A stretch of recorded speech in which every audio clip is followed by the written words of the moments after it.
এইগুলো হ্যাঁ আমাদেরকে ম্যানেজ করার চেষ্টা করে, রাজনৈতিক নেতাদেরকে দিয়ে ফোন করে, বিভিন্ন লবিং করে। তো আপনারা যারা রাজনীতি করেন আপনারা সুস্পষ্টভাবে এটা জানেন যে 4 নম্বরে, 5 নম্বরে, 6 নম্বরে, 16 নম্বরে এখানে কৃষি অপশন কে কাটতেছে, পাহাড় কে কাটতেছে। নিশ্চয়ই তারা রাজনীতির কোনো সেন্টার আছে, তো তাদেরকে ধরেন, তাদেরকে নিয়ে আসেন, তাদেরকে আপনারা আইনের হাতে তুলে দেন, আমাদেরকে ডাকেন যে এই ছেলেটা কাজ করতেছে, আমরা তাকে আইনের হাতে নিয়ে আসছি। শুধু সাংবাদিকরা লিখে যাবে, জীবনে ঝুঁকি নিয়ে যাবে, আপনার রাজনৈতিক দলের নেতারা হুমকি দিবে, ম্যানেজ করার চেষ্টা করবে। না, রাজনৈতিক নেতাদেরকে তো আমরা এগুলো দেখি না যে এগুলো করতে, কাউকে বর্জন করতে মানা করতে। এ পর্যন্ত তো শুনি নেই যে এই যে ক্যামেরাম্যান দখল হয়ে গেছে, হাজার হাজার একর জমি দিঘি কেটে ফেলছে, প্রশাসন কোথায় ছিল, রাজনৈতিক নেতারা কোথায় ছিল, করেছে তো উনারাই।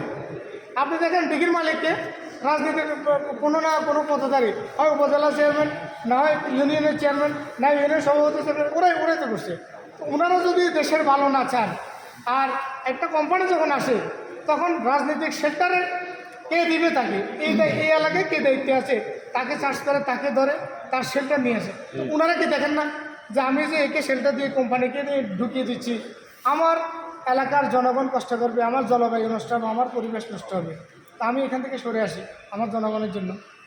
আমি বলি আমার একটাই কথা, সেটা হচ্ছে সব কিছুর ঊর্ধ্বে রাজনৈতিক সদিচ্ছা। রাজনৈতিক নেতাকর্মীরা যদি তাদের দেশের মায়া, এলাকার মায়া শক্ত থাকে, শক্ততা হ্যান্ডেল করে, কোনো বাইরের লোক আসে এখানে কোনো গুন্ডামি করা, সাদাবাজি করার, সেনামি করার কোনো সুযোগ নেই। আজকে যাদেরকে আপনি ইকোনমিশনে জায়গা করে দিয়েছেন, যেভাবে যারা দিয়েছেন বড় বড় কোম্পানি, তো তাদেরকে কে জায়গা দিয়েছে, সরকার বরাদ্দ দিয়েছে, আপনারা এটা করবেন না, সেটা করবেন না।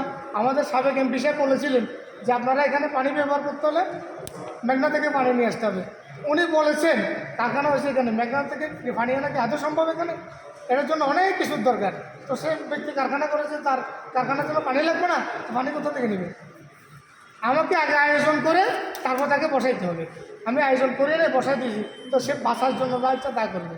আমরা সাংবাদিকরা ক্ষুদ্রকর্মী, আমরা আমাদের কলমের সহযোগিতা যতটুকু পারি লিখে যাব।